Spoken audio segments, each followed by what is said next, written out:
산의 오래된 수호신으로 추앙받아왔던 늙은 학의 처절한 날갯짓 소리가 새벽산을 가득 메웠습니다.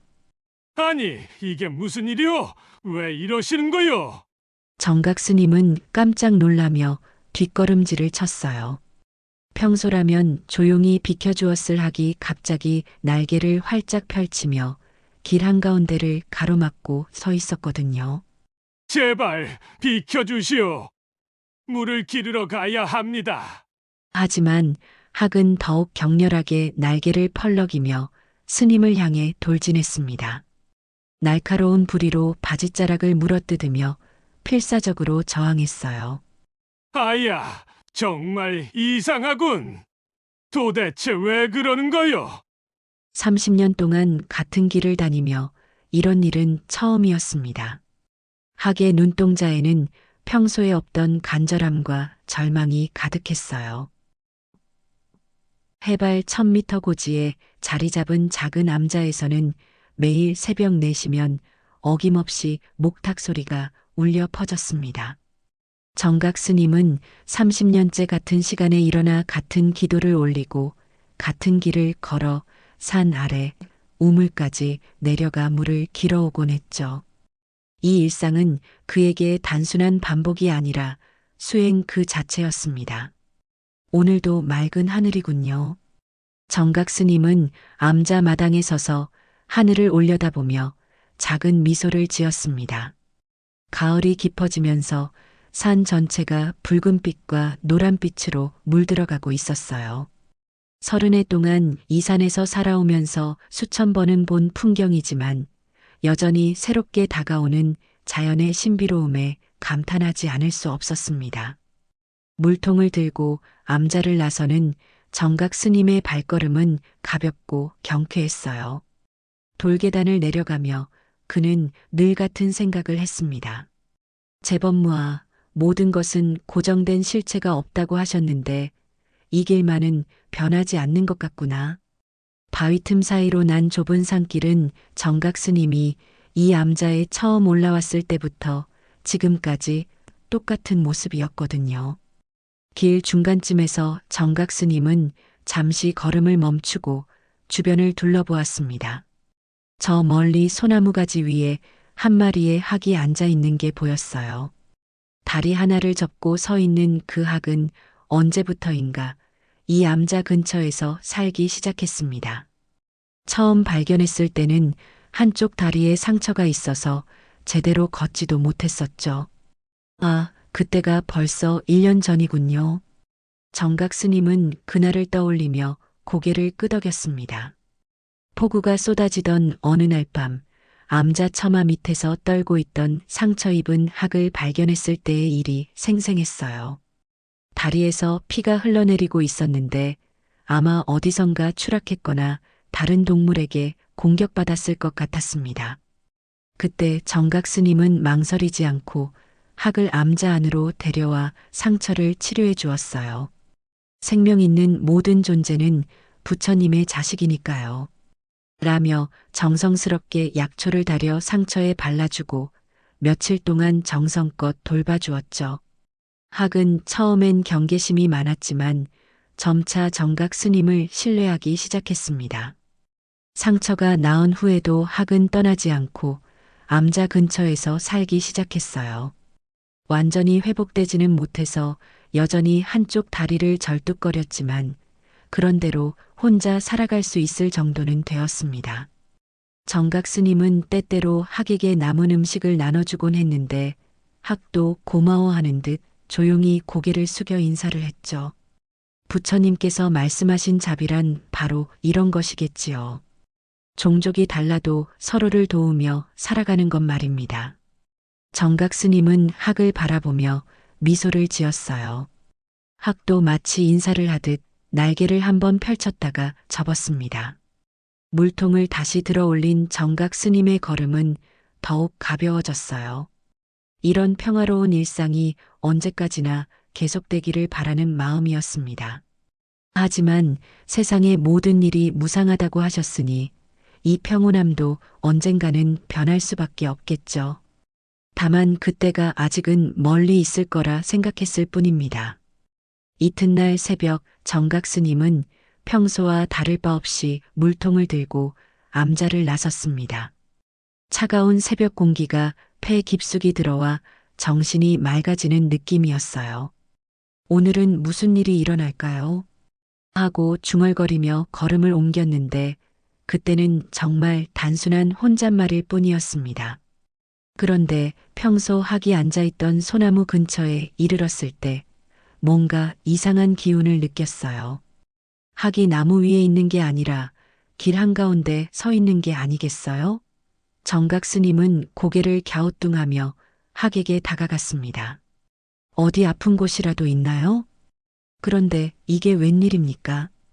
평소라면 조용히 비켜주었을 학이 갑자기 날개를 활짝 펼치며 정각 스님 앞을 가로막았어요.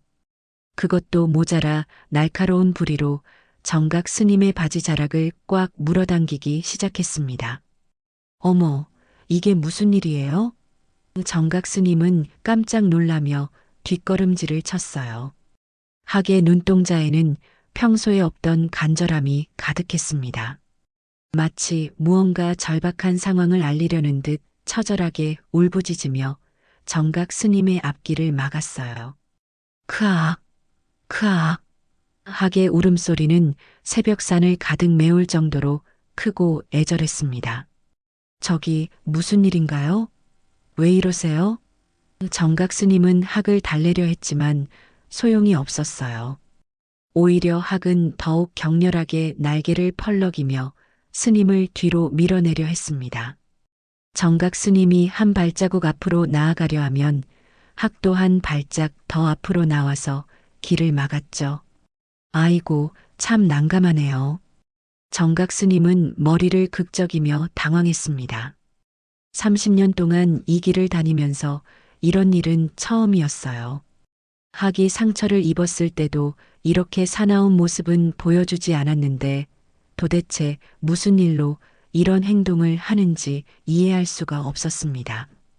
몇 번 더 지나가려고 시도해봤지만 결과는 마찬가지였어요. 학은 마치 목숨을 건 것처럼 필사적으로 길을 막아섰습니다. 정각 스님이 오른쪽으로 가려 하면 오른쪽으로, 왼쪽으로 가려 하면 왼쪽으로 순식간에 움직여서 막아섰죠. 다리가 불편한데도 어쩜 그리 빠른지 신기할 정도였어요.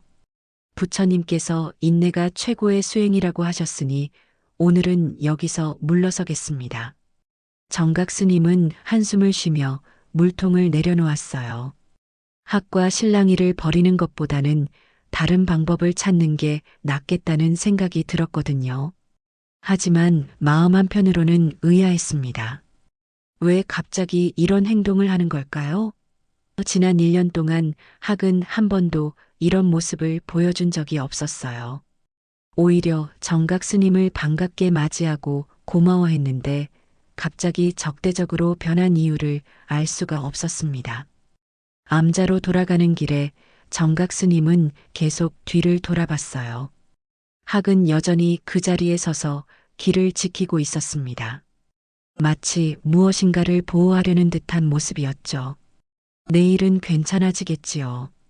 정각 스님은 이렇게 생각하며 암자로 향했지만 마음 깊은 곳에서는 뭔가 불길한 예감이 들기 시작했어요. 3장. 다음 날 새벽도 마찬가지였습니다. 정각 스님이 물을 기르러 가려고 하자 학이 어김없이 나타나서 길을 막아섰어요. 이번에는 전날보다 더 격렬했습니다. 날개를 펼친 채로 스님을 향해 돌진하듯 달려들더니 부리로 바지자락을 물어뜯었죠. 아야, 이거 참 정말 이상하네요. 정각 스님은 바지가 찢어질까봐 조심스럽게 학을 피했어요. 하지만 학의 공격은 멈추지 않았습니다. 마치 스님이 그 길로 가는 것을 절대 허락할 수 없다는 듯 온몸으로 막아서더군요. 사흘째 되는 날 정각 스님의 인내심은 한계에 다다르고 있었어요. 매일 아침 똑같은 일이 반복되니 짜증이 나기 시작했습니다. 도대체 왜 이러는 거예요? 제가 뭘 잘못했다고 이러세요?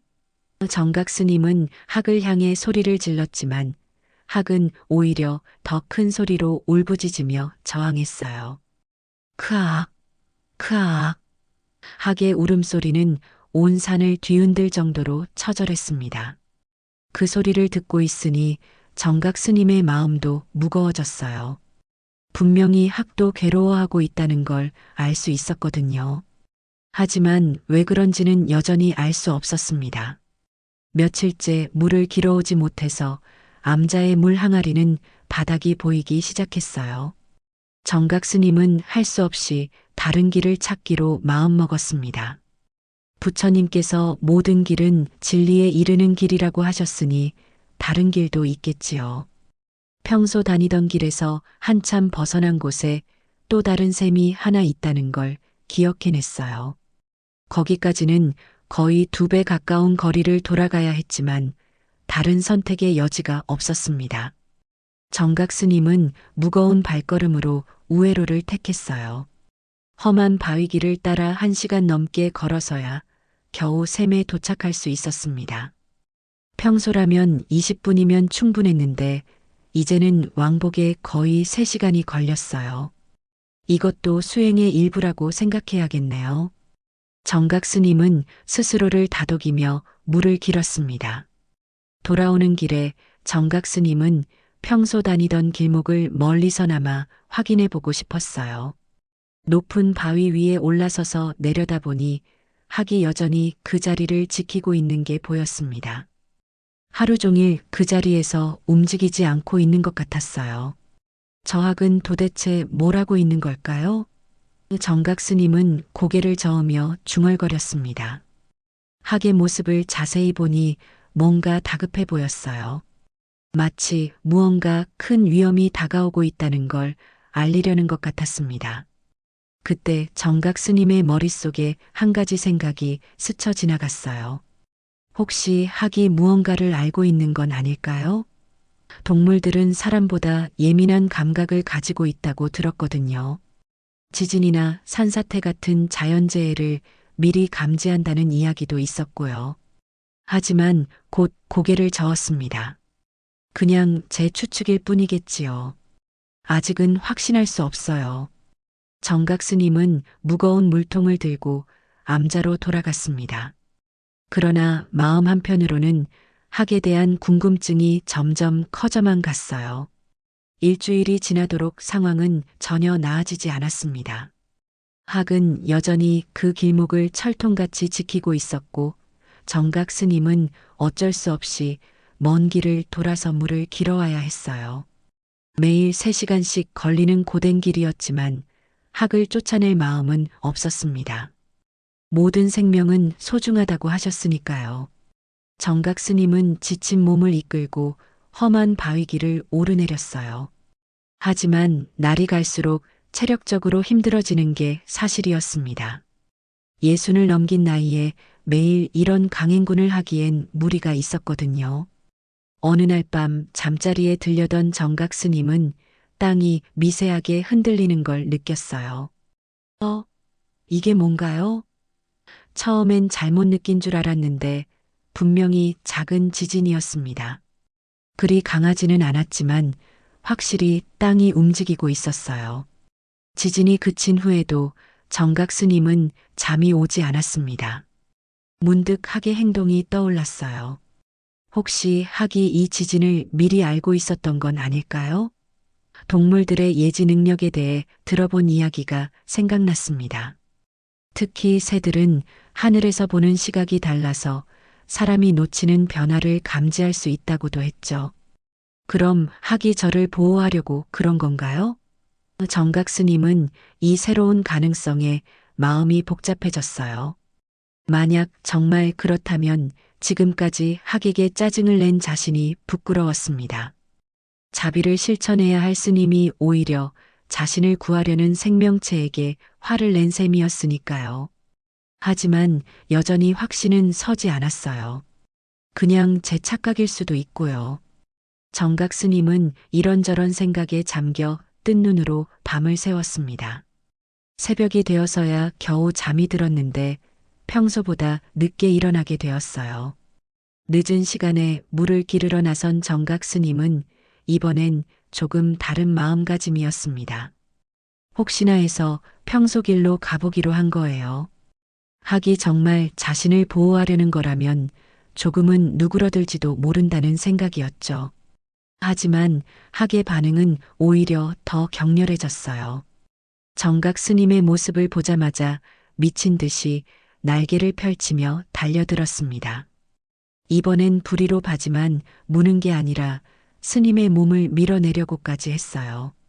아이고 아야. 정각 스님은 균형을 잃을 뻔했습니다. 그때 정각 스님은 학의 깃털 몇 개가 바닥에 떨어져 있는 걸 발견했어요. 자세히 보니 학의 왼쪽 날개에 상처가 생겨 있었습니다. 너무 격렬하게 움직이다가 날개가 바위에 부딪혔나 봐요. 깃털 끝에 피가 묻어 있었죠. 아, 상처를 입었네요. 제가 치료해 드릴게요. 정각 스님은 안타까운 마음으로 학에게 다가가려 했어요. 하지만 학은 상처에도 불구하고 여전히 길을 막아섰습니다. 오히려 더 애절하게 울부짖으며 스님을 막아섰어요. 그 순간 정각 스님의 가슴에 뜨거운 감정이 밀려왔습니다. 학이 상처를 입으면서까지 자신을 막아서는 이유가 뭘까요? 분명히 단순한 장난이나 변덕이 아니었어요. 학의 눈빛에서 절박함과 간절함을 읽을 수 있었거든요. 혹시 정말로 정각 스님은 말끝을 흐렸습니다. 학이 무언가 큰 위험을 알고 있다는 확신이 서기 시작했어요. 하지만 아직도 그것이 정확히 무엇인지는 알 수 없었습니다. 다만 한 가지 분명한 건 학이 목숨을 걸고 자신을 보호하려 한다는 사실이었어요. 며칠 더 지난 어느 날 정각 스님은 마침내 결심을 굳혔습니다. 학이 왜 그렇게 필사적으로 길을 막는지 직접 확인해 보기로 한 거예요. 부처님께서 의심은 깨달음의 시작이라고 하셨으니 이제 진실을 알아봐야겠습니다. 새벽 예불을 마친 정각 스님은 평소보다 일찍 암자를 나섰어요. 학이 아직 잠들어 있을 시간을 노려서 조용히 평소 길로 향했습니다. 발걸음을 최대한 가볍게 하며 숨을 죽이고 걸었죠. 마치 어린아이가 몰래 장난을 치듯 조심스럽게 움직였어요. 하지만 학의 감각은 정각 스님의 예상보다 훨씬 예민했습니다. 길 입구에 도착하기도 전에 어디선가 날아온 학이 스님 앞을 가로막았어요. 이번에는 정말 미친 듯이 날뛰었습니다. 날개를 마구 펼럭이며 울부짖는 소리가 온 산을 뒤흔들 정도였죠. 크악, 크악. 학의 울음소리에는 평소와 다른 절망감이 섞여 있었어요. 마치 제발 가지 마세요. 위험해요. 라고 외치는 것 같았습니다. 정각 스님은 그 간절함에 가슴이 먹먹해졌어요. 알겠어요, 알겠습니다. 오늘은 그만둘게요. 정각 스님은 손을 들어 보이며 물러섰습니다. 하지만 마음속으로는 더욱 확신이 섰어요. 분명히 저 길에 무언가 큰 위험이 있구나. 학이 그것을 알고 저를 막고 있는 거야. 그날 오후 정각 스님은 다른 방법을 생각해냈습니다. 높은 바위산 위에서 망원경으로 그 길을 자세히 관찰해 보기로 한 거예요. 암자에 오래전부터 있던 낡은 망원경을 꺼내 들고 가장 높은 봉우리로 올라갔습니다. 바위 위에 앉아 망원경을 들여다본 정각 스님은 깜짝 놀랐어요. 평소 다니던 길이 겉보기에는 멀쩡해 보이지만 자세히 보니 뭔가 이상했습니다. 길 중간쯤 되는 지점의 돌들이 미묘하게 움직이고 있는 게 보였거든요. 저게 뭐죠? 정각 스님은 망원경의 초점을 더 정확히 맞춰봤어요. 그러자 더욱 놀라운 사실을 발견했습니다. 길바닥이 조금씩 갈라지고 있었던 거예요. 육안으로는 전혀 보이지 않는 아주 미세한 균열이었지만 망원경으로 보니 분명히 보였습니다. 이게 지진 때문인가요? 정각 스님은 며칠 전 느꼈던 작은 지진을 떠올렸어요. 그때는 별것 아닌 줄 알았는데 실제로는 집안에 심각한 영향을 미쳤던 것 같았습니다. 특히 산 중턱의 바위층이 불안정해진 것 같았어요. 망원경을 통해 더 자세히 관찰하던 정각 스님은 소스라치게 놀랐습니다. 길의 한 부분이 완전히 떠 있는 게 아니겠어요? 마치 다리처럼 허공에 걸려 있는 상태였습니다. 아래쪽 지반이 무너져 나가서 길 자체가 공중에 매달린 형태가 되어 있었죠. 아, 이건 정말 위험하네요. 정각 스님은 식은땀을 흘렸어요. 만약 모르고 그 길을 걸었다면 발을 디디는 순간 수백 미터 아래로 떨어졌을 거예요. 겉보기에는 멀쩡한 길 같아 보이지만 실제로는 공중 낭떠러지였던 겁니다. 학이 이걸 알고 있었구나. 정각 스님은 무릎을 쳤어요. 학은 하늘에서 내려다보는 시각으로 이 위험한 상황을 미리 파악했던 거예요. 그래서 목숨을 걸고 스님이 그 길로 가는 걸 막아선 것이었습니다.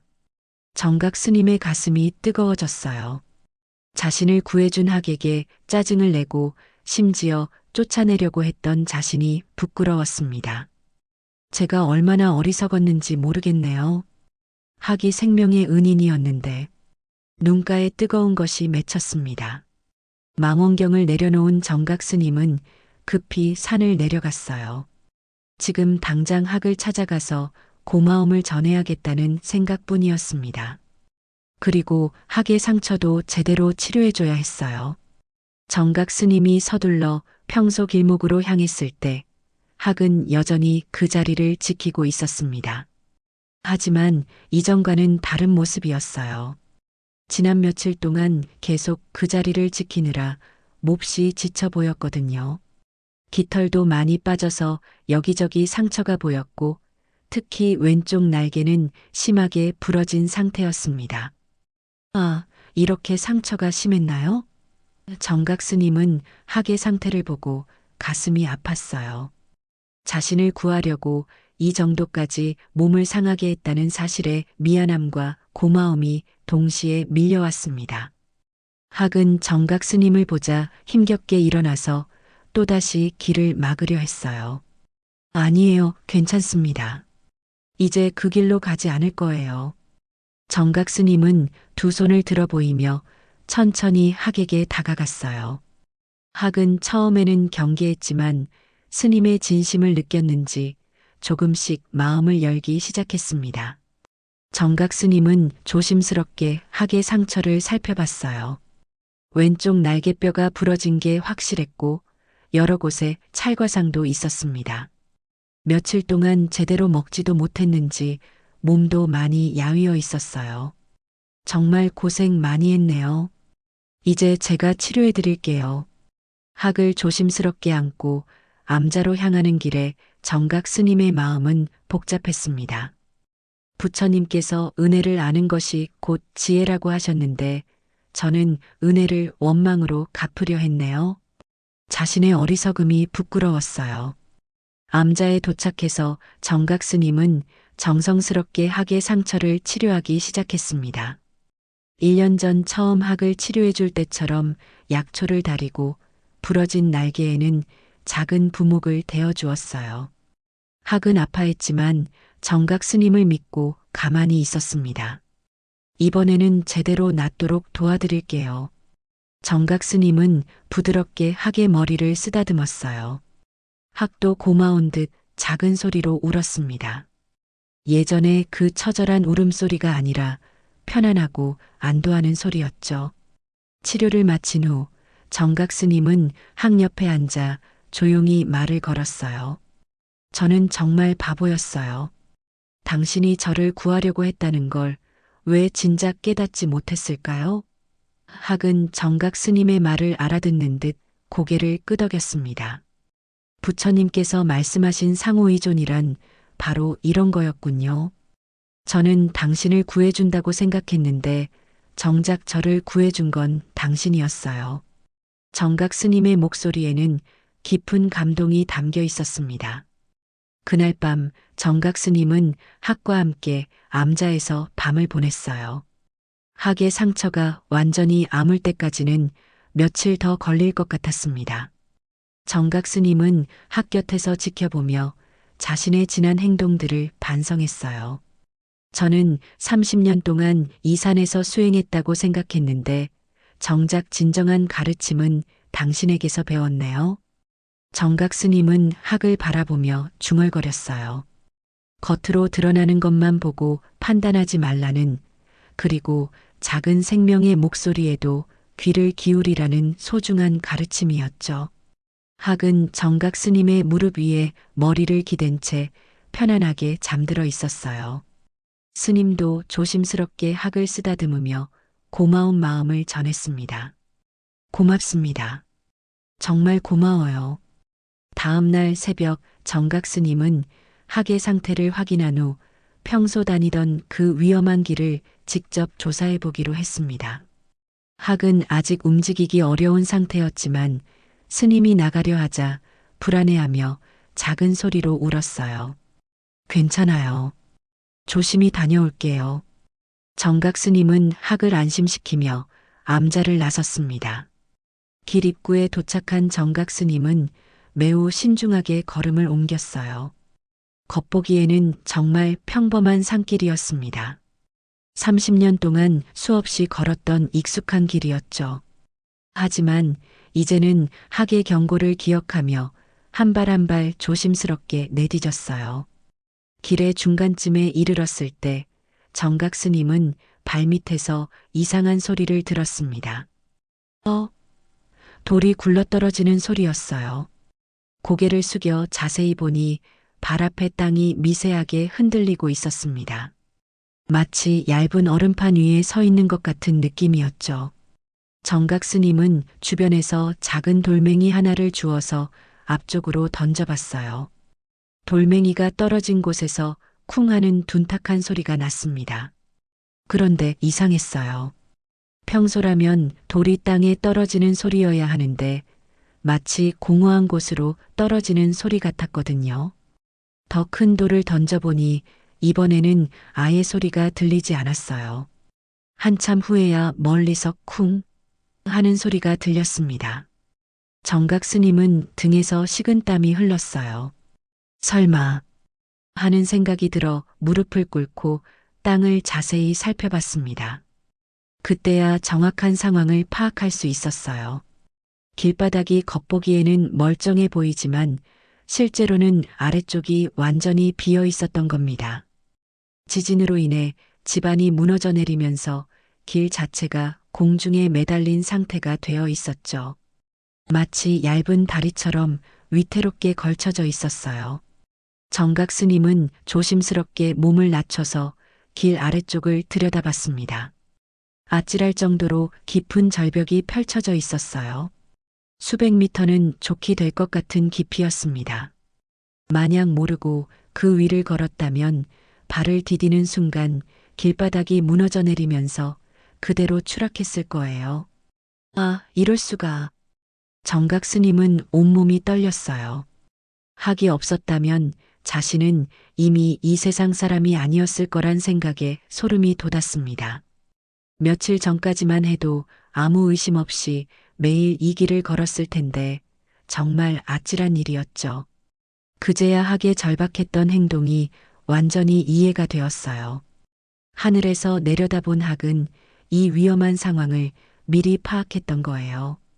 그래서 목숨을 걸고 스님을 막아섰던 것이었습니다. 자신의 가녀린 몸으로 거대한 인간을 막기 위해 온갖 방법을 다 동원했던 거죠. 정각 스님은 그 자리에 주저앉아 한동안 말을 잇지 못했어요. 감사함과 죄책감, 그리고 놀라움이 동시에 밀려왔습니다. 부처님께서 모든 생명은 서로 연결되어 있다고 하셨는데 이런 뜻이었군요. 학에 부러진 깃털 몇 개가 바람에 날리고 있었어요. 정각 스님은 조심스럽게 그 깃털들을 주워 담았습니다. 학이 자신을 구하기 위해 흘린 피와 땀의 증거였거든요. 그 소중한 깃털들을 가슴에 품고 정각 스님은 암자로 향했어요. 돌아가는 길에 정각 스님의 마음은 무거우면서도 따뜻했습니다. 학에게 어떻게 고마움을 표현해야 할지 몰랐어요. 말로는 다 할 수 없는 깊은 감사함이 가슴 가득 차올랐습니다. 암자에 돌아온 정각 스님은 학이 걱정스러운 눈빛으로 자신을 바라보고 있는 걸 발견했어요. 아직 몸을 제대로 가누지 못하는 상태였지만 스님이 무사히 돌아올 때까지 계속 기다리고 있었던 거예요. 다녀왔어요. 정말 고마웠습니다. 정각 스님은 학 앞에 무릎을 꿇고 깊이 절을 올렸어요. 학의 부러진 깃털들을 꺼내 들고 정각 스님은 말했습니다. 이 깃털들이 당신이 저를 위해 희생한 증거네요. 평생 간직하겠어요. 그러면서 눈물이 주르르 흘러내렸어요. 30년 수행 생활 중에도 이렇게 감동받은 적은 없었습니다. 보이는 길만이 길이 아니었어요. 당신의 경고가 곧 생명의 소리였군요. 정각 스님은 학을 조심스럽게 품에 안았어요. 학도 편안해하며 스님의 품에 몸을 맡겼습니다. 서로의 체온이 전해지는 순간 진정한 교감이 이루어지는 것 같았어요. 며칠 후 학의 상처가 어느 정도 아물었을 때 정각 스님은 새로운 결심을 했습니다. 앞으로는 학과 함께 새로운 길을 찾아보기로 한 거예요.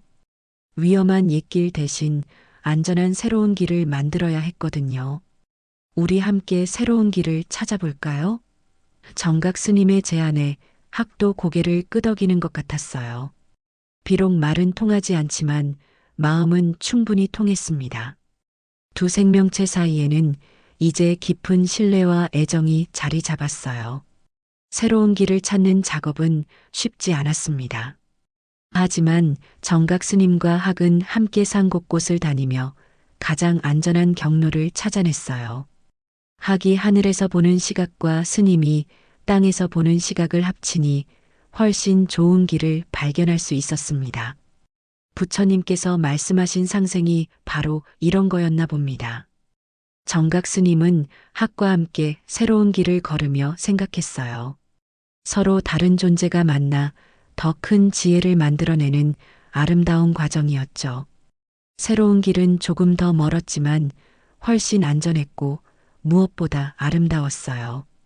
계곡을 따라 흐르는 맑은 물소리를 들으며 걸을 수 있었고 계절마다 피는 야생화들도 감상할 수 있었습니다. 학은 완전히 회복된 후에도 계속 정각 스님과 함께 했어요. 매일 새벽 정각 스님과 학은 함께 물을 기르러 갔습니다. 학은 하늘에서 길의 안전을 확인해주고 스님은 그 신호에 따라 조심스럽게 걸었어요. 두 친구는 서로를 보완하며 더욱 안전하고 행복한 일상을 만들어 갔습니다. 어느 날 저녁 노을이 아름답게 물든 하늘을 바라보며 정각 스님은 중얼거렸어요. 생명이란 참 신기한 거네요. 종족이 다르고 말이 통하지 않아도 이렇게 깊이 연결될 수 있다니. 옆에서 학도 마치 동의하는 듯 작은 소리로 울었습니다. 무아라고 하지만 진정한 나는 나 혼자가 아니라 당신과 함께할 때 완성되는 것 같아요. 정각 스님의 말에 학은 날개를 한번 펼쳤다가 접었어요. 그들만의 인사였죠. 그렇게 정각 스님과 학은 서로의 생명을 구해준 진정한 벗이 되어 평생을 함께했습니다. 작은 생명의 경고에 귀 기울이는 겸손함과 서로를 위해 희생할 수 있는 진정한 사랑을 배우며 말이에요. 해발 1000m 고지의 암자에는 오늘도 두 친구의 평화로운 일상이 이어지고 있습니다.